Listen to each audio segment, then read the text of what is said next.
When I told my mother-in-law I was going back to my hometown to give birth, "By all means, go back. I don't want to see your face." I was delighted from the bottom of my heart as I was waiting for those words. "You won't have to see me anymore, rest assured." "What?" "I am Emily, about to turn 28. My mother died from illness when I was only 2. Since my father, a busy man, ran a clothing company with a 100-year-old tradition, I was looked after by my grandmother as he worked. My father was very strict, and I lived my life just as he told me to. Perhaps because of that, I had never dated a man, but I had given up, thinking it was destiny. After graduating from college, I worked briefly as my father's secretary at his company, but he said it was hard for him to work together and forced me to quit. I didn't get a job after that, because my father strongly stated that I don't need to work. However, my friends from university got jobs and started dating and getting married one after another, so I wanted to work too. I told my father one night, "Dad, can I work?" "No." He said one word without asking for a reason. "Why not?" "Because you don't need to work." "But I also need to go out into society and gain more experience." "Emily, don't talk back." "I'm not talking back. I'm not saying anything wrong." "You should just stay at home, Emily." "If you say that, I'll leave home. I'll leave home and go to work from there." "Emily, stop it." "No, I am an adult. I won't always do as you say." I cried and left the place. Even in my room, I cried for a long time. After a while, I called my friend from college, Lisa. "Can I come to your house now?" "Sure, but what's wrong? And can you go out at this time?" "I can't right now, but I'll figure it out. Can I stay at your place for a while?" Lisa's apartment was a luxury condominium gifted by her parents, boasting 3 rooms. "Seems like something's up." "That's fine. Just be careful on your way here." Quietly, I pulled out my suitcase, packed my belongings, and stealthily left the house, so as not to alert my father. I left a note on my desk stating that I was going to stay with a friend. Once outside, I hailed a taxi and headed towards Lisa's apartment. Upon arriving at Lisa's apartment, I was greeted with my favorite coffee that she had prepared. "Thank you, Lisa." "What's going on, Emily?" I explained everything about the argument with my father and my subsequent departure from home. "That's awful, Emily. You've had no freedom at all." Her words brought tears to my eyes once again. "Until now, I did everything my father said, and thinking it was normal, but suddenly I've started craving my own freedom." "That's completely normal. It's strange that your father doesn't allow you to work." "I'd like to meet many people and have a good time too." "So, does your dad know you're here?" I left a note saying I was going to a friend's place, but he doesn't know any of my friends. "He might be frantically searching for you right now." "Maybe." "It's late now. Shall we go to bed?" "Yeah, I'm really tired." Lisa prepared a separate room for me to sleep in. The next day, Lisa left for work. When I checked my phone, I saw about 10 missed calls from my dad. I felt sorry for him, and I sent him an email to assure him not to worry. In the evening, after Lisa finished work, she called me. "I'm going out for a drink. Why don't you join us?" Having little experience with social drinking, I was excited about going out. When I arrived at the location Lisa mentioned, I found her waiting with 2 men. "Sorry for keeping you waiting. So, who are these gentlemen?" Pointing to the shorter man, Lisa said. "This is my boyfriend, and the tall guy over there, he's single and ready to mingle." The tall man introduced himself with a refreshing smile. "Nice to meet you. I'm Max. Pleased to make your acquaintance." "Oh, nice to meet you. I'm Emily." That's how our relationship started. Max worked at a small company in the apparel industry. For a moment, I thought it was a company similar to my father's, but I quickly dismissed the thought.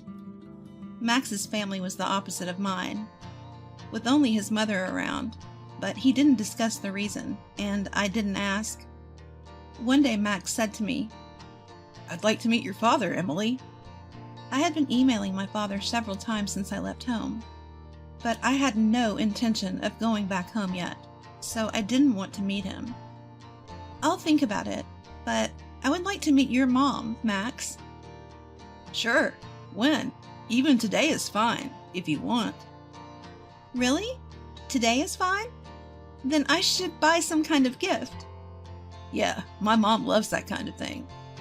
As I found out later, my mother-in-law didn't just love that kind of thing, she got very cranky if I didn't bring those kinds of things for her. On the way to Max's house, I bought a cake at a bakery. Upon arrival at Max's house, my mother-in-law was waiting for us at the front door. When I asked Max why his mother was there, he told me he had sent her a message from the bakery. My mother-in-law stared at me and asked, "And your name is?" I'm Emily. Nice to meet you." "What do you do for a living?" "I'm currently unemployed, but I plan to work soon."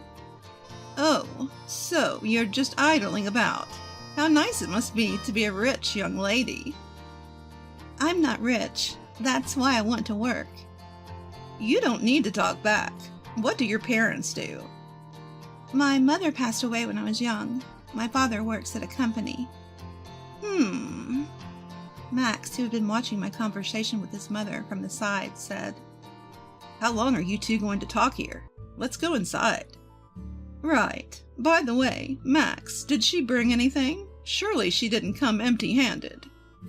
In a rush, I handed my mother-in-law the paper bag containing the cake.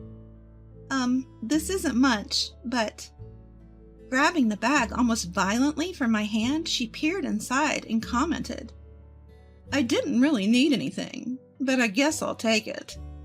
In a few minutes I had spent talking to my mother-in-law, I had grown to despise her. And I felt sorry for anyone who had to call such a person mother-in-law. Entering the living room, my mother-in-law bombarded me with questions, and I gave her only bland answers.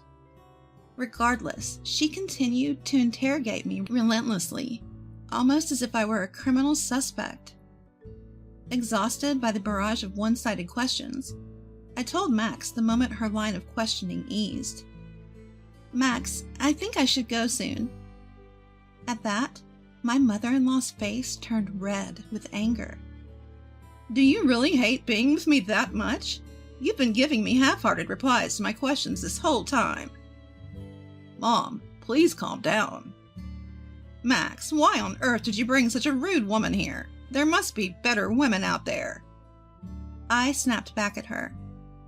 "What about me is rude exactly? If there's something I should improve, then tell me so I can work on it." That seemed to incense my mother-in-law even further. "You're quite cheeky, aren't you? All you have to do is answer my questions." "I've been answering everything you've asked." "You dislike me, don't you? I can see it in your face." I wanted to say yes, but I couldn't. "I'm just tired and would like to go home." "Well, aren't you audacious? I wonder what kind of education your parents gave you. They mustn't have been good parents. I would love to see what they look like." Hearing her badmouth my parents, I was overwhelmed with sadness and began to cry. "Oh dear, now you're crying for sympathy. If you want to go home so badly, then go. It'll be a breath of fresh air. Also, I'm going to feed this cake you brought to my dog, Charlie. But Charlie is quite a pampered pooch, so he might not eat such a cheap cake." Laughing, my mother-in-law pointed at the cake I had bought. "Mom, enough is enough. Max, you really have no eye for women." Max frowned at his mother's comment and retorted, "Why are you always so argumentative? Can't you act more mature for once?" Max shot back, causing his mother to lose her energy instantly. "All I want is a good wife for you, Max." "I get that, but I'm an adult too, you know. I'm not a kid anymore, so I can handle my own stuff." Hearing Max's words, his mother's eyes filled with tears, and she left the room. With a teary face, I decided to leave too, but Max followed me and apologized. "Emily, I'm sorry for all the harsh words my mom said. She must be jealous, thinking that she's losing me to you. I'll talk to her about this, okay? Please don't let this discourage you from coming again." "I'm really hurt by what your mother said about my parents. Max, I don't want to see your mother again." The moment I said that, a wave of sadness overwhelmed me, and I burst into tears, throwing myself into Max's arms. Max held me close and after a while suggested, "How about we go somewhere now?" Barely nodding, I left the house with Max. Since Max didn't have a car, we took the train and got off at a station by the beach. We sat on a bench on the sandy beach, staring at the sea for a long time. 2 months passed since then. I found out that I was pregnant. When I consulted Max about it, he proposed. "Let's get married. We don't have to have a ceremony, but we'll make it official. We can live at my house, okay? I don't make much money at my job, so I can't afford to rent an apartment. I'll make sure to talk to my mom about not saying unnecessary things to you, Emily." Living with his mother wasn't ideal for me, but there was no other place to live. "Okay, I'll try my best to get along with your mother." Thus, I ended up living with my mother-in-law. Because I was getting married, I went back home to tell my father about it. He looked delighted when he saw me. "It's good to see you looking well. I know we've been in touch, but it's been a while since I last saw you." "I'm sorry, Dad. I have something important to tell you." My father's expression changed immediately. I told him about my encounter with Max, my pregnancy, and our plan to get married. My father listened silently. When I finished, he simply said, "Well, congratulations. Can't wait to meet my grandchild." His smile looked forced. "Dad, thank you. I'm sorry for bringing such sorrow as a daughter," I said as tears flowed down my face. My dad was also crying.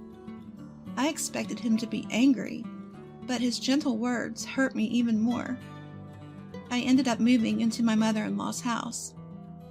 Lisa, who had been taking care of me ever since I left my home, said to me, "You better show me your cute baby's face soon." "Yeah, of course, and you should get married soon too." "I want to get married soon too, but he just won't make up his mind. But I think it'll work out somehow." "Let's go out for dinner together again." I planned to move on Sunday, but my mother-in-law said it was a bad luck day, so I changed it to Saturday. The move was completed safely on Saturday morning. While the movers were carrying my belongings, my mother-in-law just stood there, watching them. She was repeatedly told by the movers to step back, because it was dangerous, but she wouldn't move. When the move was over, my mother-in-law called me over and said, "You didn't give them what they're supposed to get, right?" I didn't understand. "Huh?" It seemed she misunderstood me, pretending not to know, and she went away and handed something to the leaders of the movers. Seeing that, I understood what she was saying, but when she came back to me, she said, "Emily dear, it seemed like you didn't want to part with your money, so I gave it for you. Of course you'll pay me back later." She then told me an absurd amount of money. It was way beyond what was generally considered reasonable, so I said, "You gave them that much?" "Oh dear, was that bad?" "It's not bad, but I think the amount was a little too much." "It's the thought that counts in these situations. If you skimp, you'll be cursed." "I'm not saying I'm skimping." I didn't say anything more because I knew it would lead to another argument. My mother-in-law had this face saying, "I'm right no matter what you say." That's when Max showed up and said to my mother-in-law, Mom, what's up? What did you say to Emily? Just nothing. My mother-in-law replied succinctly, then walked off. You okay? I told her not to mess with you, you know. Thanks. Deciding not to mention to Max that I almost had another argument with my mother-in-law. I knew if I did, he might mention it to her, causing her to grow even more hostile towards me. After moving in, my mother-in-law barely spoke to me, obviously avoiding me. There were even weeks when she wouldn't utter a word to me, and those days were bliss. One day, Max brought home some work documents in an envelope. It was marked with the company name, Star Textiles, Inc., and that made me gasp. That was a name I had heard many times during my time working for my dad's company. They were one of our subcontractors.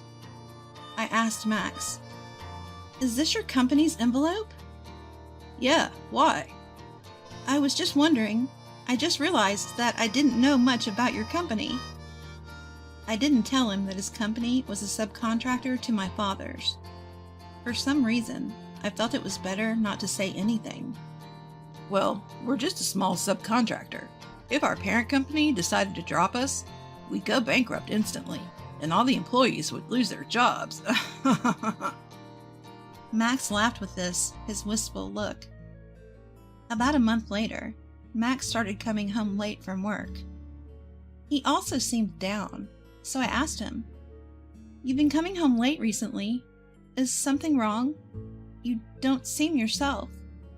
He admitted and said, "The company's in trouble." "What, like going bankrupt?" Max nodded. "The parent company suddenly decided to cut our orders by half. Now our boss is begging them every day to continue business as usual. We're also looking for new clients. But if neither of those things work out, we're going bankrupt." As I listened to Max's story, I thought about asking my dad to help Max's company. But my father is strict about his work, so he would never help a business partner out of personal feelings. For some reason, the number of business partners must have been halved. I told him that my father's company is the parent company of Max's. Max was surprised at first, but then he told me with a twinkle in his eyes, "Emily, please, beg your father not to reduce his business with us." "I'm sorry, Max. My father is strict in business. He would never make such a decision based on personal matters." "Could you at least try, Emily?" "It won't help." As I said this, Max got down on his knees before me. "Please, I beg you." "Stop it, Max. Don't do this." "I'll talk to my father, but I know it won't make a difference." As Max raised his head, tears of relief streamed down his face. That night, I called my father and explained Max's desperate plea. "So, the company Max works for is Star Textiles. I guess I have to help them then." I was surprised. I had expected my father, with his strict business mindset, to refuse outright. "But I have two conditions. First, I will continue to do business with Star Textiles as before. But I want Max to leave that company and work for mine. Second, you and Max will move in with me. Is that acceptable?" "So you're saying Max should transfer to your company?" "I'll talk to him about that, but why do you want us to live with you?" My father answered, sounding a bit uncomfortable. "I just want my daughter close by." "Okay, but why did you decide to reduce your dealings with Star Textiles in the first place?" "A new company approached us with a very attractive proposal, so we decided to do business with them. But after some research, we found out that they have a history of breaking promises, so we were planning to call off the deal." "So even if I hadn't asked, Star Textiles would have been fine?" "Maybe." My father laughed, and I couldn't help but laugh too. After hanging up, I immediately relayed the conditions my father had proposed to Max. He was relieved that Star Textiles was no longer in jeopardy, but he seemed hesitant about moving to my father's company. It's hard for me to consider working for your father's company, Emily. I've always worked hard at Star Textiles, and I have a lot of good colleagues. I'll tell my father what you said. I called my father again, and when I relayed what Max had said, my father responded. He indeed said that. Huh. He's a responsible good man. Got it. He can keep doing his best at Star Textiles, but I'm not backing down about you guys moving into my house. Understood. After the phone call, Max was overjoyed when I told him what my dad had said. I told Max, just remember, don't let your mother know about my father's company. If she finds out, she'll start nagging again. Right. Got it. Several weeks later, I decided to go back home for the birth of our child. Even though it's just my father and elderly grandmother at home, it's way better than being taken care of by my mother-in-law. I waited until my mother-in-law was having her afternoon tea in the living room, and I approached her. Mother-in-law, about my childbirth, I've decided to go back home. It's just my dad and my grandmother, but my grandma is still very active and full of energy. When I said this, my mother-in-law looked at me with hateful eyes and said, By all means, go back. I don't want to see your face. I didn't feel anything when my mother-in-law said this, as I had anticipated it. You won't have to see me anymore, so rest easy. What? I mean, I won't be coming back here anymore. And soon, Max will be moving to my parents' house as well. What are you talking about? Max is too busy with work to move. It's okay now. At that moment, Max came in and said to his mother, Mom, my company is going to be okay now. Emily helped me. What are you talking about? Emily's dad is the owner of my company's parent company. What? Hearing this, my mother-in-law raised her voice and stared at me for a while before saying, Emily, I had no idea you were the daughter of the owner of a parent company of Max's. I've been very rude to you up until now. My mother-in-law bowed deeply. It's okay now. May I ask you for a favor? I'd like to live together at your parents' house as well. Mom, no, you can stay here. Yeah, I don't want to live with you, mother-in-law. I'd be reminded of all the things you've said to me up until now. I won't say anything else, please, I beg you, my mother-in-law said with tears in her eyes. I know it seems cold, but that's not possible. Then, my mother-in-law got on her knees, bowed her head to the floor, and pleaded. Please, I don't want to live without Max. Please. No, I can't. Mom, stop it. If you had been kind to Emily before, we could have lived together, but your past behavior has led to this. Give it up. I told my mother-in-law, who continued to shed tears on the floor. Well, mother-in-law, you brought this on yourself. Half a year later, Max, our newborn daughter Kay, and I visited my mother-in-law's house. However, the house was void of any human presence, and the air was chillingly cold. Max was calling out loudly to his mother, but there was no response. Max, did you mention we were coming over? No, I thought it'd be a surprise. I wonder where she is. Just then, my mother-in-law, who had become severely emaciated, came out of the bathroom. Even upon seeing us, she did not change her expression. The kitchen was piled high with remnants of instant noodles, and dirty dishes were left stacked. Mom, are you okay? My mother-in-law glanced at Max, but said nothing. Mother-in-law, we brought your favorite cake. As I held out the cake, my mother-in-law rushed towards me, snatched the cake, and began devouring it immediately. I repeated what I had said before. Well, mother-in-law, you brought this on yourself.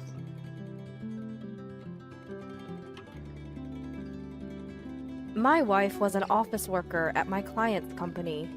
At the time, being young, I was drawn to her quiet demeanor.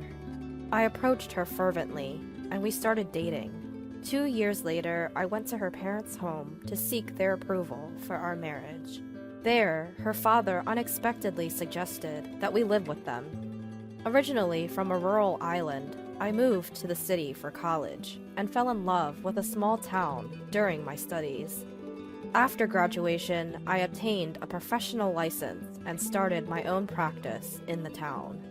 Believing that it's essential to be part of the community, I actively participated in the local homeowners association, night paroles, local festivals, and other events. This helped me build a network of trust and, as a result, secure a steady income. It was only because my earning had become stable that I could muster the courage to marry my wife. Therefore, even though my in-laws' place is only an hour and a half away by train, I couldn't leave here, where I was working. Despite explaining this multiple times, my father-in-law persistently pushed us to move in with them. Being a former civil servant, he started saying that he could use his connection to help me find a job. Although I appreciated the offer, I wanted to prioritize taking care of my current clients. I insisted on this for several hours. Finally, I disclosed my current income to my father-in-law and explained that without the relationships I had built so far, I wouldn't be where I am today. And if I were able to expand my business in the future and establish it in their area, I wouldn't mind moving in. Eventually, my father-in-law grudgingly agreed. During this whole discussion, everyone except my father-in-law was as silent as the air. No one interrupted the conversation, and my mother-in-law brought tea a few times. My sister-in-law was there at first, but had to leave midway due to work. After getting married, for convenience, I bought a condo near the station, about a 20-minute walk away from my office. My wife, whom we'll call Emily, said she wanted to continue working and stayed as an office worker. However, after about a year, she suddenly quit her job to get her own professional license, saying she wanted to help me with my business. The exam was tough, but I could see her determination, and I thought it would be better if we could do it as a couple, so I agreed and let her attend a vocational school. However, she almost abandoned household chores while she was studying. Although I let that slide, our relationship temporarily turned tense. Within less than a year, Emily struggled to keep up with her classes and became a stay-at-home wife. She seemed calmer than when she was studying, and our relationship became better again. At one point, I thought it was a marital crisis, so I expressed my love for Emily even more and worked harder. Eventually, Emily became pregnant and gave birth to twin sons, but she began to act strangely from since then. On my days off from work, she would leave the kids and go back to her family's home by herself. At first, she said she wanted to take a break from parenting, and since both of them had started drinking milk formula, and not just breast milk, I was able to take care of them. So I agreed. We had many talks about this, but my wife said she just couldn't tend to 2 kids at once, and since they're boys, she expected me to parent them. I couldn't quite agree, but for the sake of our children, I relocated my office to a closer location and converted it to an office with kids' playroom. We've been visiting my in-laws about once a month, but the last time we went to, my in-laws just wouldn't let us leave. I turned down drinks, telling them that I was driving, but they still served me beer, calling it tea. I could tell from the smell right away, so I didn't drink a sip. By the time our children were 3 to 4 years old, they weren't attached to Emily at all and stuck to me instead. Eventually, Emily began to visit my in-laws, even on weekdays, and at times, she would even spend a week or 2 at their place and not come back. When it started to interfere with my work, I consulted with Emily's family, but the talks with Emily's mother didn't go anywhere because Emily herself wanted to be there. Emily's father didn't answer the phone, so when Emily hadn't come back for a week, I decided to leave my children at daycare and went to my in-laws' place. When I got to their place, I could hear a loud argument even from outside. It seemed that my father-in-law and sister-in-law were yelling at each other. Hesitating a bit, I killed time at a nearby convenience store, and when I visited again, the voices had quieted down, so I rang the doorbell at my in-laws' home. The front door opened, and Emily's sister came out right away, held back by Emily's father, with Emily's mother and Emily just watching. Emily's sister said to me, "Let's go out, I'll tell you everything." To which my father-in-law said to me, "What are you talking about? Come in quickly." However, Emily's sister and my father-in-law were having a fierce argument at the entrance, so I couldn't enter their place. During a heated argument, it seems a neighbor called the cops, and the police arrived to cool things down. We ended up talking at their place. According to my father-in-law, "Emily constantly being at her parents' house is your fault. Don't listen to your sister-in-law, Susan. She's crazy." But Susan snickered and said, "You've been deceiving Frank from the start, haven't you?" But every time Susan tried to talk, my father-in-law would interrupt and make a fuss, so we couldn't really have a proper conversation. Even when I tried to get Emily to join in, she remained silent. This was going nowhere, so I asked to talk to everyone individually on a later date. To this, my father-in-law made an unbelievable accusation. "You're planning to have an affair with Susan, aren't you?" Upon hearing this, Susan stood up and said, "Fine, that's enough. I'm leaving this house. Be prepared to cut ties with me." Then she walked out of the room. No one else followed her, but I followed her to the door. Susan, with a serious look on her face, handed me a small envelope and urged me to go back inside.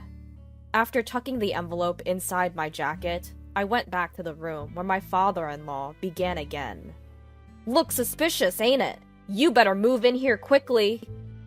I myself was running out of time, and I had to pick up my kids, so I calmly said, "We've already discussed this before we got married. I don't have Susan's number, and I only meet her here. It's getting late, so I'm taking Emily home today." Then I promptly had Emily gather her things, and we headed home.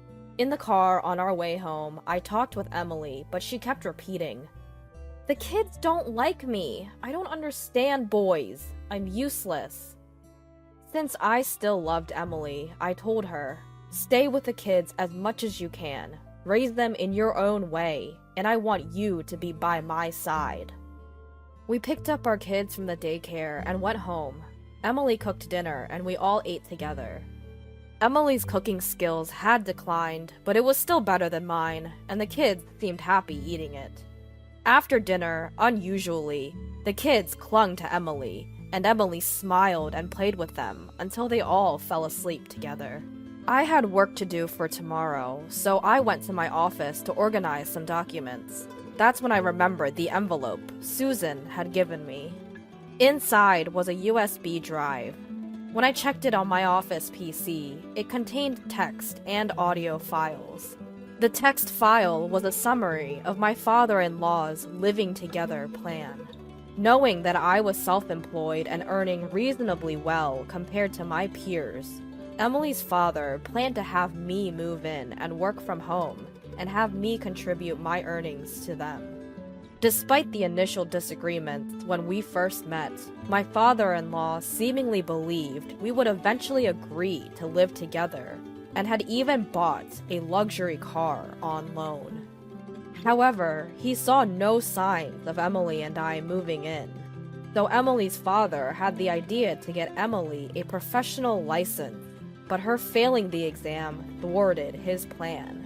Still, Emily's father couldn't give up on my income. After Emily gave birth, he came up with a plan to take Emily away from me and manipulated her to get her on his side. Since there was still no sign of us moving in, my father-in-law thought that if he could push the kids onto me, even on weekdays, we would have to rely on them. However, I had set up a childcare room in my office. The next step, apparently, was to keep my wife Emily at home. waiting for me to buckle under the pressure and suggest we live together. The voice file recorded my father-in-law bragging to Emily, Emily's mother, and Emily's sister about the plan, as well as insults towards me and Emily when things went wrong. Emily's mother accepting this, Emily agreeing, and threatened to Emily's sister when she tried to intervene. There were also commands telling Emily to get her hands on my money and to bring that money over, to which Emily only responded with, "Understood." But Emily's sister's opposition was also recorded. Lastly, there was a separate message from Emily's sister, and there was something shocking written there. Apparently, in that house, if they stood up against their father, he would punish them by starvation and economic abuse. Emily's sister often stood up to such a father, and every time she did, she received unthinkable harassment, such as being denied meals and not being given lunch money. Emily, who grew up seeing this, obediently obeyed her father. To stand up to her father, Emily's sister had been learning judo from the upper grades of elementary school. Of course, Emily's father didn't provide the money, but because she was good at it, a police officer relative allowed her to go to the police station dojo. When Emily's sister was in her first year of high school, she was almost assaulted by Emily's father, of course, in a sexual way. But Emily's sister, who had been training, fended off Emily's father, and it seems there was never another attack after that. However, the way Emily's father looked at and behaved towards Emily was strange, so Emily's sister suggested Emily learn judo as well. But Emily gave up as her parents were against it. After graduating high school, Emily's sister got a job and saved as much money as possible. The plan was to eventually take Emily and run away from their parents' house. But Emily, who was raised too obediently, didn't know how to stand up for herself. I have a feeling Emily's been assaulted by my father-in-law when she was in high school, but there's no evidence. When Susan was at home, Emily would cling to her. So when Emily one day told her sister that she had someone she liked and had been asked out, Susan was truly surprised. At first, Susan would secretly watch them on dates. If he turned out to be a weird guy, she was ready to rescue Emily right away. When my father-in-law proposed the cohabitation plan, she thought I would be alright because I had strongly refused. But after seeing Emily's father's obsession, Emily's sister thought it would be best to leave some evidence for the future. Now, Emily might be assaulted by our father, Susan felt, and she wants me to help Emily as soon as possible. She is sure she can protect herself, so she only wants me to worry about Emily. If I still couldn't trust her, she had written instructions to call her work number from a public phone using an alias. Although I did trust her, I had some questions and needed to confirm a few things, so I called a few days later. Susan provided a few more details. The reason she told me to call from a public phone with an alias was because she suspected there might already be a wiretap in the office. The alias was also taken into account in case I didn't call from a public phone. And then I was told to take a moment, gather my thoughts, and get back in touch once I was ready. Emily stopped mentioning wanting to go back to her parents' home and started staying at our place. We started having little conversations, gradually, bit by bit. A week after the upheaval, I came home to find Emily and our sons genuinely laughing together. It was the first time I'd seen a smile on Emily's face. I couldn't help but burst into tears. That night, Emily made a confession. She opened up about her past, her inability to defy her father, how her sister had always been there to protect her, and the times she was assaulted. Her sister shielded her whenever she was around, but her father took advantage of the times when she wasn't. She had believed that she couldn't defy her father. She was scared of men, but strangely enough, I was an exception. When I confessed my feelings to her, she was genuinely happy, albeit with complex emotions. But with the support of Emily's sister, she was truly happy to be in a relationship. Around that time, her father was often out of town due to work, so there were fewer opportunities for him to assault her. However, when his assignment ended and he returned home, it was pure terror for Emily. When I proposed to her during this time, she felt like she had no choice but to cling to me. She was taken aback when her father suggested that we live together during our first meeting, but she decided to follow me when I strongly objected. Our marriage was a bliss, until her father insisted that she get a certification. He even threatened to reveal her past to me if she didn't comply. She had no choice but to comply, so she tried her best, but it wasn't enough. Still, she was relieved that she didn't have to go back to her parents' home. Life with me was simply delightful. She was genuinely happy when she became pregnant and we had twins. Initially, Emily's father seemed fond of his grandchildren, which put us at ease. We thought he had changed. But Emily's father hadn't changed after all. He began to separate Emily from me and our children. She was yelled at, threatened, and forced to return every weekend.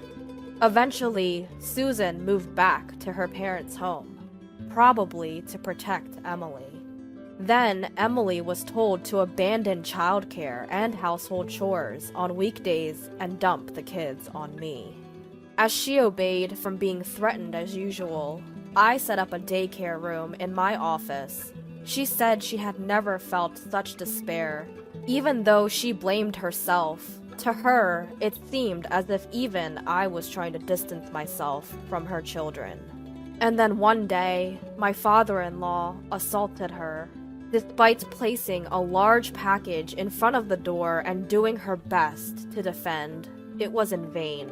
Just when she was about to give up, Susan, who had sensed something was wrong, entered the room. From then on, my wife had Susan stay in the same room, and she somehow managed to protect herself. The day I went to the scene of a quarrel between my father-in-law and Susan, it seemed her sister was urging her father to release Emily already. Of course, her father got angry and a fight ensued. And then I showed up. When we got home that day, she was overwhelmed with my accepting kindness, and at the same time sensed that I had heard something from Susan. She was grateful to be accepted for who she is, and for our sons who always enjoyed the meals she cooked. Many times, she found herself crying in secret. She sincerely wished to always stay here. We spent all night talking and crying together. When our boys woke up the next morning, they seemed shocked, saying, "Dad, don't bully Mom!" Emily started crying all over again, and I joined her. Our sons didn't understand and ended up crying too. We explained that we weren't fighting, but we were just deeply moved. We took the day off work that day and spent a relaxing time as a family. Then I made up my mind and contacted Susan. Surprisingly, all I had to do afterward was leave everything to her. She had not only learned about my father-in-law's unreasonable plans to live with us, but also had evidence of his embezzlement at work. She reported it, and he was arrested. It was reported in the local section of the national newspapers, which eventually led to Emily's parents getting divorced. Thanks to the lawyer that Susan hired, Emily's mother got a hefty amount of alimony and went back to her hometown.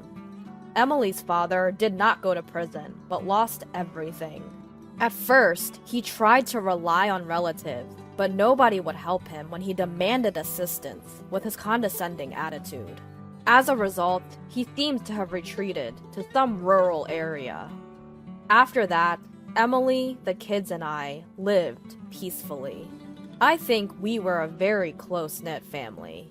but unfortunately, our happiness only lasted a few years.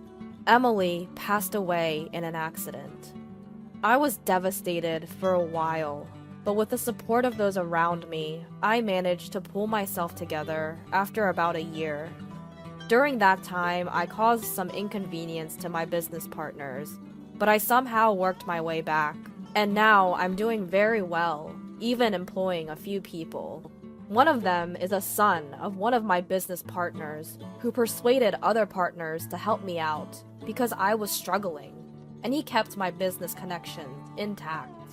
I was truly helped by those around me. Another one is Susan, Emily's sister. She helped me in many ways, and now, after losing her job partly because of that, she is working for me as a secretary. And now, she is dating one of my staff members, and they've both approached me to discuss the possibility of getting married. I'm thinking of celebrating this with my son, who Emily left behind. The other day, I received a letter from Emily's father. The content was all over the place, but to summarize, it said, "I can come live with you if you want, and send me compensation and travel expenses right away because I'm coming over." So I immediately had my lawyer send him a warning. At the beginning of the letter, he even apologized, saying, "I was wrong at that time." But he always sends a letter around the anniversary of Emily's death, saying, "It's been a long time now, so the statute of limitations must have expired, right?" He's probably still aiming for my earning. I'm aware that he's in a tough situation and is ostracized by his neighbors because of his bragging. Once our sons grow old enough, I think it's time to settle this myself. Of course, I won't break the law, but I need to show him a further taste of hell. Until then, every time I remember this man, I'm fueled to work harder and get a greater revenge at him. Emily must have had a tough time growing up, being abused by her father since young. Despite having her sister and me to protect her, the fact that she couldn't escape from her father's control might suggest that she was practically brainwashed.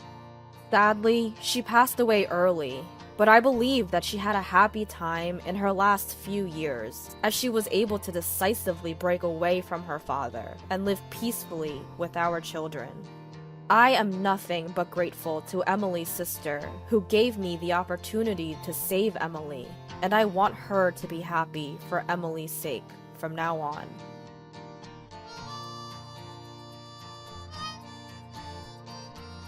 So what's it like to go on a trip abroad with my husband's money? My sister-in-law, Betty, arrogantly declared. I wonder how it feels to live not just off your parents, but also off your brother. I retorted, feeling a surge of anger at her audacity. Well, you're one to talk. You're a stay-at-home wife, and yet you hire a maid and don't do any housework at all. That's enough. Both of you, stop it. My father stepped in between Betty and me as our argument threatened to escalate. With a calm look on his face, he pacified me and looked up at Betty. Seems like you can't enjoy your trip with us both here. We'll head back home. Sorry for disturbing. My name is Lisa. I'm nearing my 40s and work while living with my father. My mother passed away due to illness 10 years ago, and my younger brother Jake, who is 5 years younger, has already married and left home. I live modestly with my father in our spacious house. It's not that I can't afford to live alone. I choose to live with my father because I'm worried about him. After losing my mother, he started having frequent health issues and was forced to quit his job as he neared retirement. His condition worsened to the point where he wouldn't eat for days unless reminded, and would be bedridden for almost 2 weeks if he fell ill. I couldn't leave my father alone in such a state. At that time, my brother Jake was already working as a lawyer and had a fiancé. Jake and his wife were planning to build a new home near our house, so it was inevitable that I would stay with my father. Jake is exceptionally gifted compared to me. I never thought that the woman he chose as his wife would turn out to be so unreasonable. Jake's wife, Betty, quit her job immediately after their marriage and became a housewife. She leaves all household chores to a hired butler, and her daily routine seems to revolve around luxury lunches and shopping at high-end stores. Jake is busy with work. Perhaps he doesn't have much time to spend with Betty, but her extravagant lifestyle is shocking. Living close to Jake and Betty's house, I couldn't help but hear about Betty's carefree life. What made it more intolerable were her remarks when she visited our house. When are you planning to leave this house, Lisa? Aren't you embarrassed to live at home at your age? Betty would mock me like this quite often. I swallowed the words. I don't want to hear that from a housewife who doesn't do housework and just enjoys herself, and responded with a vague smile. I've gotten to the point where I wish she wouldn't come to our house at all, but my father shows sympathy towards Betty, saying, Jake might be too busy, and she could be lonely. He doesn't drive her away.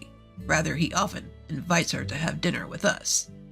I wish Jake and my father would show some understanding of the emotional toll this is taking on me. But when I see my father, who is unbothered by Betty's audacious attitude, smiling while eating with her, I can't help but think that as long as he's happy, that's all that matters. Why on earth did Jake marry such a woman? I often wonder, but I suppose there are qualities in Betty that only Jake can appreciate. I purposely ignore Betty's rude remarks and continue eating in silence. That day, as usual, my father invited Betty to have dinner. Jake has been swamped with work lately, and Betty usually helps herself to food left by the housekeeper. My father, perhaps feeling pity for Betty, decided to buy some expensive ingredients and proposed that the three of us have a nice meal together. I wasn't particularly thrilled, but if my father insisted, I didn't have a choice. I bought ingredients from the supermarket in town and managed to whip up some dishes I'd never cooked before. My father, who had been losing his appetite, was delighted and laughed, saying, I'm particularly hungry today. Betty arrived significantly past the agreed-upon time, sank into the dining table chair without so much as a decent greeting. The dishes I had prepared were lined up in front of her. Now that we're all here, let's eat. My father cheerfully suggested. Betty didn't seem pleased. She poked at the food with her fork, heaved a big sigh, and said, Do you think I can eat something that looks this unappetizing? Betty shot me a look of contempt as she glanced at the small dishes. I stared back at Betty, then turned to my father in surprise. My father also looked surprised, his mouth agape as he looked at Betty. Well, it may not be as good as the meals your housekeeper makes, but Lisa made this from scratch. Can't you be a bit more polite? When my father-in-law sternly rebutted, Betty immediately pulled a sour face. I never said I wanted to eat with you guys. I'm helping you make some memories, and you served me something that looks so unappetizing. Can't you consider my feelings a bit? What do you mean by making memories? I muttered, but Betty picked up on it quickly. Betty looked down on me and my father, smirked, and said something unthinkable. Well, your father won't live much longer, right? I'm the diligent daughter-in-law keeping him company, so I expect a generous inheritance. At this, both my father and I were left speechless. The living room fell silent. Could this really be the woman that the intelligent Jake chose to marry? Discussing inheritance before someone's even passed away? There's something wrong with that. Dad, you're going to live for many more decades. Before I knew it, I was shouting. Even Betty, who had been grumpily picking at her gratin, stopped when she saw me letting my anger out. Don't talk about inheritance. To you, Dad may be just another person, but he's family to me. He's also the same to Jake. He's the only living relative left for us who lost our mother. My father gently held me back as I leaned over the table. Panting heavily, I slowly sat back down. My anger towards Betty was still swirling inside my chest. With a deep breath that seemed to pierce my father's mood, I felt my pent-up emotions deflate. I'll pretend I didn't hear what you just said. My father said in an emotionless voice. Immediately, Betty's scoff came flying. All I did was state the facts. I don't want the inheritance taken away by a woman who's still living in her parents' house. Betty's words were so refreshingly straightforward. I no longer had the energy to be angry. She bravely rehashed what my father had tried to let slide, and threw her demeaning words and actions at us. I'll leave this rundown house to you, sister-in-law. Looks like you won't be losing your place to live. Betty's shrill laughter echoed. I wanted to retaliate with a complaint, but when I saw my father quietly shaking his head, I swallowed my words. My father was too lenient with Betty. Even though she might be lonely with Jake, often busy with work, it's not right to sympathize with an adult who can't tell what's appropriate to say and what's not. My father looked at my face and muttered softly, "She's the one Jake chose." My father smiled with a hint of sadness. He looked like a father dealing with a troublesome daughter, and also like a man completely worn out by life. I couldn't say anything when I saw my father's face. I had things to say to both my father and Betty, but I wanted to know what Jake thought about all this more than anything. Does Jake know about Betty's behavior? If he's aware of it and just letting it slide, I have to say something as his sister. In the end, Betty barely touched the food I made and left early after a brief conversation. Only my father and I were left in the large living room. Creating memories, huh? Maybe she's right. I quietly exhaled as I noticed my father's figure suddenly seeming smaller when he murmured that. Due to Jake's suggestion, our family decided to go on a trip to France. My father wanted to go to France while he could still walk on his own, so Jake and I planned the trip. Of course, I initially asked Jake to take Dad and go on the trip with just the three of them, without me. Betty would always make snide comments toward me if I was present. I didn't want to ruin the cheerful atmosphere of the trip. However, Jake insisted that it would be best to have someone who usually observes Father's condition, so he ended up purchasing 4 tickets. I reluctantly agreed to accompany them on the trip to France, and as I expected, Betty was in a bad mood the whole time and didn't exchange a single word with anyone on the plane. Once we landed, we went straight to the heart of Paris and enjoyed sightseeing. My father was unbelievably energetic, exploring everywhere. Betty seemed to lighten up a bit when Jake bought her a brand-name bag. She walked arm in arm with Jake, but I couldn't help but notice that Jake didn't look particularly happy. At that moment, I accidentally made eye contact with Betty. She glared at me so fiercely that my heart jumped. By the way, why is Lisa here with us? Betty let go of Jake's arm and confronted me. I asked her to come. In case something happens to Dad, we need someone who can handle it. Jake tried to step in to help, but it seemed like his words didn't reach Betty. She kept staring at me, snickering. What's it like to go on a trip overseas with my husband's money? Airfare isn't cheap, so don't be extravagant, Betty said arrogantly. We're staying in a suite at the hotel, but it would be fine for Lisa to sleep outside, right? Jake called Betty's name sharply, trying to stop her, but she didn't listen.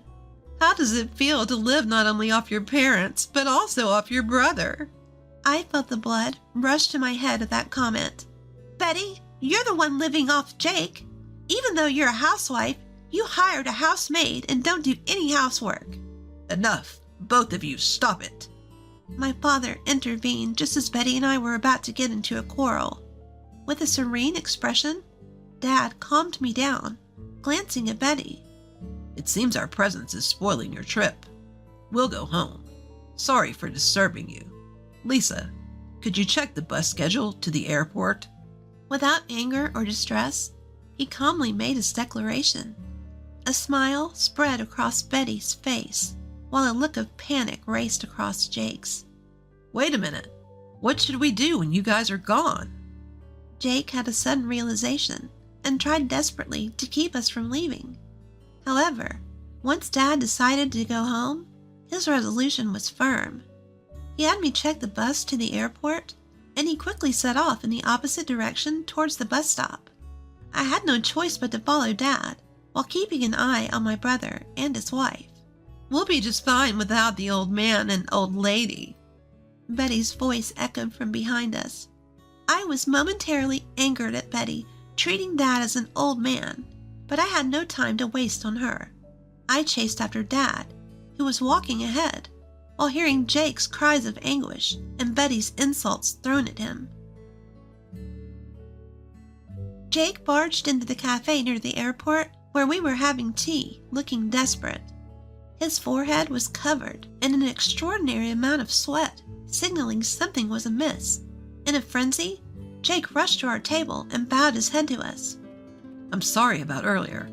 I'll apologize properly later, but for now, I need help with Betty. Jake bowed deeply, pleading with Dad. Dad and I looked at each other in surprise. What happened to Betty? When I asked in place of Dad, Jake began to explain with renewed energy what happened after we left. After we boarded the bus to the airport, Jake and Betty took a taxi to the hotel. The problem occurred after they got in the taxi. The English that worked at the tourist spots didn't seem to work with the taxi driver.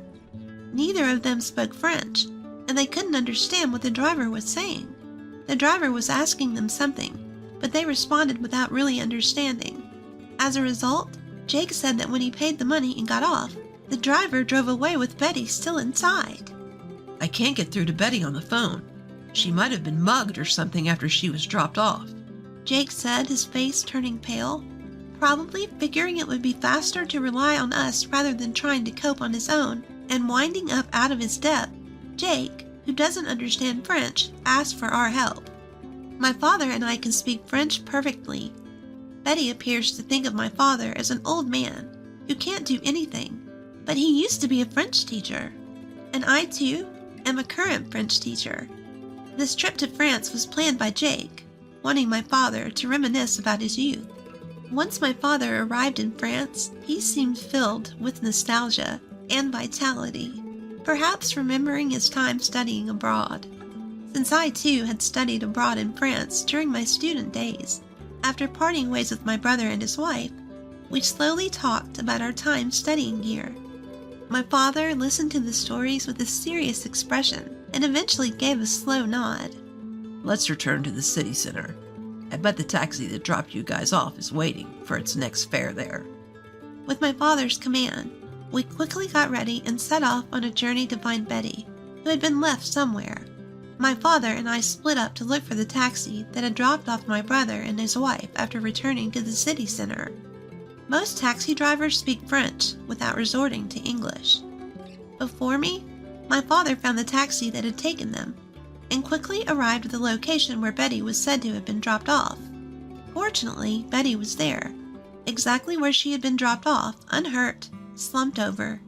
It was good that she was uninjured, but as soon as she arrived, she seemed to have been pickpocketed, and all her bags and valuables were gone, leaving her sitting there penniless.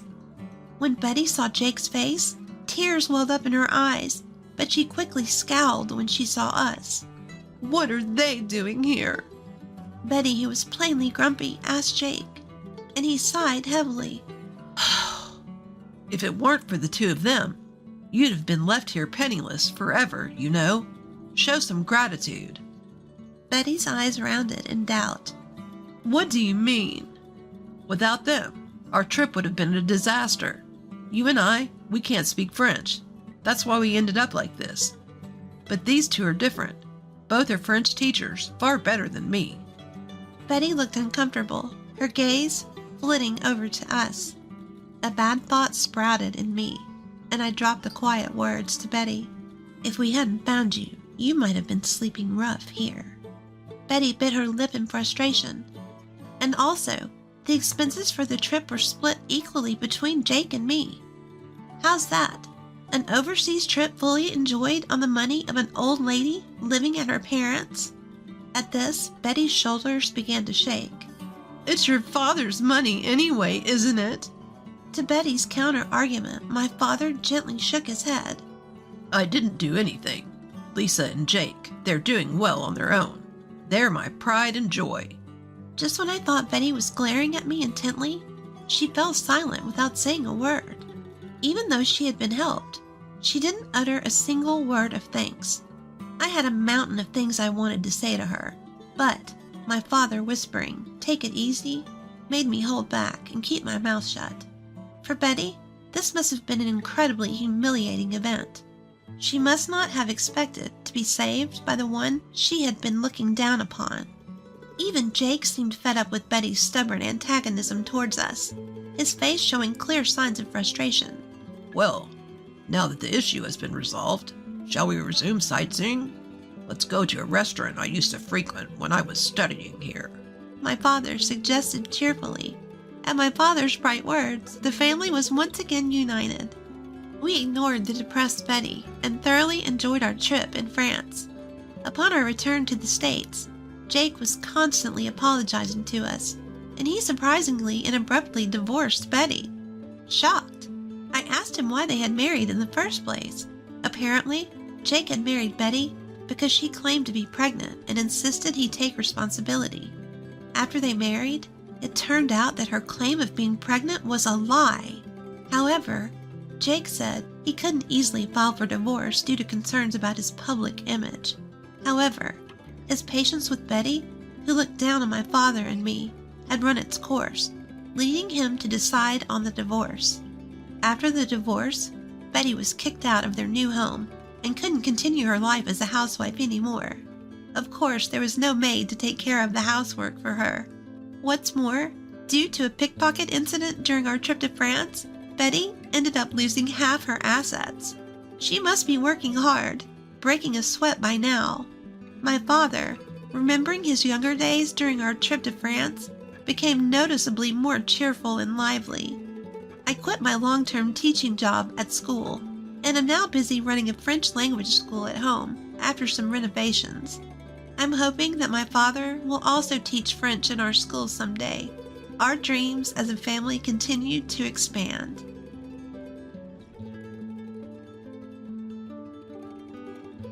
Infertility treatment, what a waste of money. If we're infertile, the cause must be you. My husband hurled those harsh words at me, and in the end it dropped a massive bombshell. I'm going to divorce my infertile wife and marry your sister instead, haha. Indeed, my husband chose his sister-in-law over his infertile wife. My name is Linda. I live with my husband, Nathan. Days spent with my beloved husband were indeed happy days. However, we had a hard time trying to have a baby. The discussion about infertility treatment began about 2 years into our marriage. Hey Nathan, I think it's time we started thinking about having a baby. Nathan responded with a lack of enthusiasm. Infertility treatment comes with various burdens, right? Both physically and financially. That's true, but if it's going to help us conceive, I think it's okay to give it a try. Well, maybe, but... Nathan didn't deny the idea of infertility treatment, but he was also not eager to proactively engage in it. I had become a housewife when Nathan had transferred for his job, so I guess he has financial concerns. Don't worry about the money. It's been 6 months since we moved, and I'm getting used to this place. I'm thinking about finding a job soon, so we don't have to worry so much about finance, right? If I can start earning an income, we'll have more financial flexibility than we do now. With that, he would probably become more open-minded and supportive towards the treatment, but he reacted differently than I expected. Well, it'd be great if you could start working. But? I don't know how I feel about you finding a job for the sake of getting treatments. It's like putting the cart before the horse. Don't most people conceive naturally? That's not necessarily true. Women's bodies aren't that simple.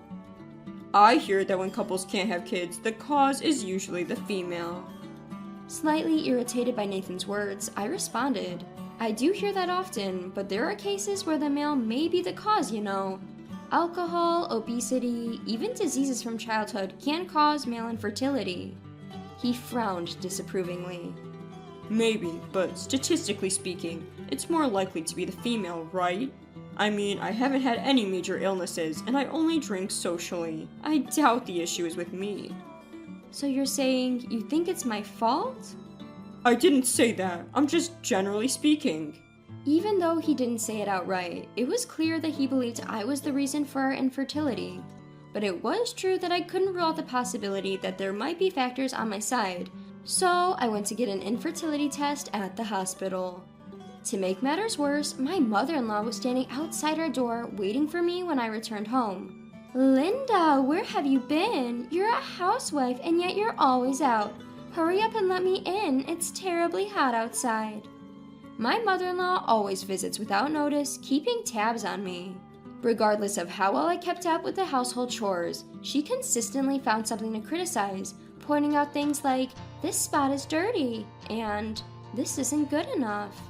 Reluctantly, I let her in, and the first thing she said was, "So, I hear you've decided to start infertility treatment?" "Huh? Why do you know about that?" "I obviously heard it from my son." "Is that so?" I was planning to wait and assess the situation before bringing up the topic with my husband again, so the fact that he had already talked about it with his mother was a surprise. "You see, we let you marry our son for the sake of our family's heir. Yet, 2 years after marriage, you still haven't managed to get pregnant. I don't even know why we approved this marriage in the first place." I apologize for not having been able to bless you with a grandchild yet, but Nathan and I are committed to making every effort to conceive in the near future. Upon hearing my non-confrontational response, my mother-in-law let out a deep sigh. "Linda, dear, if trying hard was all it took to get pregnant, no one would have any trouble, right? After all, it's clear that you're the cause of this infertility, so maybe you should consider a divorce or something." "What? Divorce?" "It makes sense, doesn't it? There's no way my son is the cause." Like mother, like son. Not only my husband, but also my mother-in-law doubted that I was the cause. Apparently satisfied with her outburst, my mother-in-law left for the day. Upon my husband's return from work, I relayed the comments made by his mother. "See, even Mom says the problem isn't me. If we're infertile, it must be you, Linda." He responded with a smug look while nodding in agreement. There was no point in fighting back. He wouldn't consider the possibility that he might be at fault, not even for a second.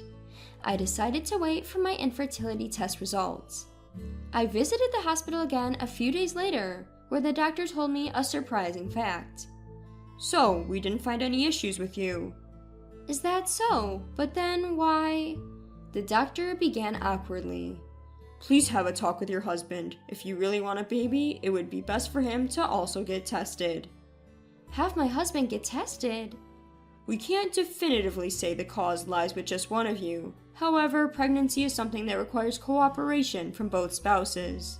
Just to be sure, I recommend that your husband also get tested." "Is that so? I wasn't the cause." While I was relieved at the doctor's words, I wondered how to break the news to my husband. If I tried to be roundabout, it would only make things more complicated. "I've got the test results, let's talk about it tonight." I texted him and decided to wait for him to come home. As I was preparing dinner, my husband returned. Behind my husband, inexplicably, stood my mother-in-law as well. Mother-in-law, why? "I invited her. When I told her that the test results were out, she said she wanted to come." My husband had a look of ease on his face. They appear completely oblivious to the possibility that he might be the cause. "Linda, hurry up and tell us the results. Although I can already guess without asking, haha." To my smirking mother-in-law, I responded clearly. There were no issues with me. The doctor suggested Nathan also get tested. "Huh? Why me?" Faced with the unexpected turn of events, my husband was obviously dissatisfied. "What do you mean, why? Pregnancy is something a couple has to work on together, isn't it? I had no issues, so now it's your turn to get checked." "What's that supposed to mean? Are you saying the problem is with me?" "That's not what I'm saying. If we both get tested and neither of us is the issue, that's reassuring. If by any chance you are the issue, then we just have to get the proper treatment." As I tried to appease my angry husband, my mother-in-law interrupted. Stop this nonsense. Nathan has always been healthy. There have never been any issues with him. It's impossible for him to be the cause. It seemed as though she hadn't been listening to a word I said, as she stubbornly insisted that her son was not the issue. To convince them both, I showed them the medical report I received from the doctor. Look, I got this today. It clearly shows that they didn't find anything. Yet, both Nathan and my mother-in-law casually glanced over the report, showing little interest in actually reading it thoroughly. Clearly, they were reluctant to accept the reality. Nathan finally blurted out an outrageous statement. Women are the ones who get pregnant, so the problem must be with you. Wait a second, I just showed you the test results. His mother once again interjected, shrugging her shoulders in disbelief. This must be a fake report anyway, right? Going to such extremes just to avoid a divorce. You're truly a frightening woman. What? Why would I do such a thing? Stop saying ridiculous things. Ignoring my protest, the two continued their conversation. Hey Nathan, wouldn't a younger woman be better? Maybe. This could be good timing. Oh yeah, with her? Strike while the iron is hot, as they say. With her? What were these people talking about? A few minutes later, an unbelievable fact slipped out of Nathan's mouth. Well, actually, I've impregnated your sister. What? We recently found out she's pregnant. If I were infertile, she wouldn't be pregnant, right? My sister's pregnant? I was so stunned that I couldn't think straight. Nathan continued without paying attention to my state. So, here's the thing. I'm thinking of marrying your sister. Mom has been saying she wants a grandchild soon after all. My mind went blank and I felt like collapsing right then and there. An affair with my sister? And she's pregnant and they're going to get married? Wait, Sarah's still in college. And she has a boyfriend. Yeah, but apparently she fell for me. When did this? We've been seeing each other for a while now. Nathan reveals the cruel truth nonchalantly. He was having an affair with my sister while we were discussing our infertility issues? Abandoned by my husband and betrayed even by my own sister. I had no idea any of this was happening while we were discussing our infertility. My mother-in-law further compounded my already speechless state with her insults. Do you understand now? My son is perfectly capable of getting a woman pregnant, so you're the issue. We don't need a wife who can't bear children. That's true. Nathan agreed with his mother. It's settled then, we're getting a divorce. I already have the papers. Fill them out quickly. He seems thrilled as he thrusted the divorce papers at me. Are these people sane? Impregnating your wife's sister and planning to remarry? That's outrageous. That's when I felt it, the surge of anger that I can't even put into words. Fine, we'll get a divorce, but you're going to pay me alimony. Once we'd agreed, he immediately kicked me out of our home. See you around, you barren lady. I'll find happiness with your adorable sister. Later, I returned to my parents' home and explained the situation to them. They were enraged, but the truth is, they disowned my sister a long time ago. I was the only family member that my sister still had contact with. Her reckless behavior, particularly concerning money and relationships, had caused our parents a great deal of trouble. She was disowned by her parents once she started college. Nevertheless, she is my one and only sister. I'd regularly invited her to our home for meals with my husband. And this is how things end up. My parents said they summoned Sarah and my husband to give them a scolding. But I told them that was unnecessary. I knew that even if they got together, it wouldn't work out. And several years later, it was a few years later when I got remarried to Gary, someone I met at my new job, and we were soon blessed with a daughter. One day when we were out as a family, I heard a voice say, Hey Linda, is that you? Nathan. Long time no see. The voice belonged to my ex-husband. He took a quick glance at my daughter and current husband, then spoke to me with bitterness. Ah, so you were married. Lucky you, someone took you in. Mind your own business. How's your marriage with my sister going? At this, my ex-husband made a sour face. Just as I thought. I pretended to know nothing and asked him, What's with the face? You should be happy you ended up with a child with my sister instead of me. Well, you see, he replied with a pale face. Sarah was really unfaithful. Even after she gave birth, she used my money to cheat on me. Now we're divorced. She even took our child with her after all the baby stuff she made me buy. Oh dear, that sounds like quite a disaster for you, I replied, though I knew all along. I was aware of my sister's promiscuous behavior, which resulted in numerous troubles. Every time she ended up demanding money from our parents. Looking around and seeing that my daughter and husband weren't around, my ex-husband suddenly turned to me. Hey, would you consider giving us another chance? Excuse me? Don't you think it's a little too late for that? As you can see, I'm remarried. But your daughter's a stepchild, right? You shouldn't have to go through the trouble of caring for someone else's child. I don't need children anymore. Let's live freely together. He must have thought that my daughter was my stepdaughter. This man, after all this time, still didn't suspect my fertility. I boldly told this mistaken man the truth. What are you talking about? That girl's my biological daughter. Huh? His expression at that moment is something I can never forget, even to this day. He had a dumbfounded look, about 5 times more than usual. Weren't you infertile? Trembling, he asked. I explained politely. Well, isn't it unfortunate? We conceived our daughter right after I married my husband. But more importantly, I wonder who the actual father of Sarah's child is. I looked at my ex-husband with a wicked smile. His face was pale. Hey, what do you mean by that? Oh, don't worry about it. Just curious, you know? I knew my sister was promiscuous. I also knew the cause of our infertility was you. In other words, you were used by my sister. Used? Yes, she probably didn't care who she was marrying as long as she had a man to raise her child. And you, who misunderstood, fell into my sister's scheme and married her, unknowingly raising another man's child. So, you mean I was deceived into being a surrogate father? He fell to the ground and clung to me, crying inconsolably. Please, you're the only one for me. I was abandoned by Sarah, my child, even my own mother. I'll end up all alone. I don't care. That's the result of your actions, right? It's quite pathetic to be acting this way for someone your age. I looked down and threw those words at him. He slumped his shoulders, completely disheartened. Ever since, despite our conversation, he has kept sending me desperate texts. I was wrong. I want to start over. You're the only one for me.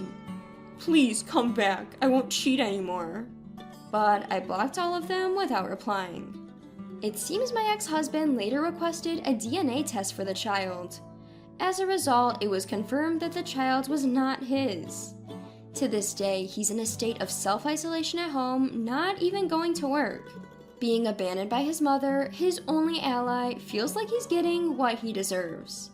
I, of course, haven't seen my ex-husband since that day. I have a family that is incomparably more precious. I couldn't care less about that man. I want to continue to prioritize my husband, who chose me, and our daughter, who came into our lives, focusing on them as we cherish each day.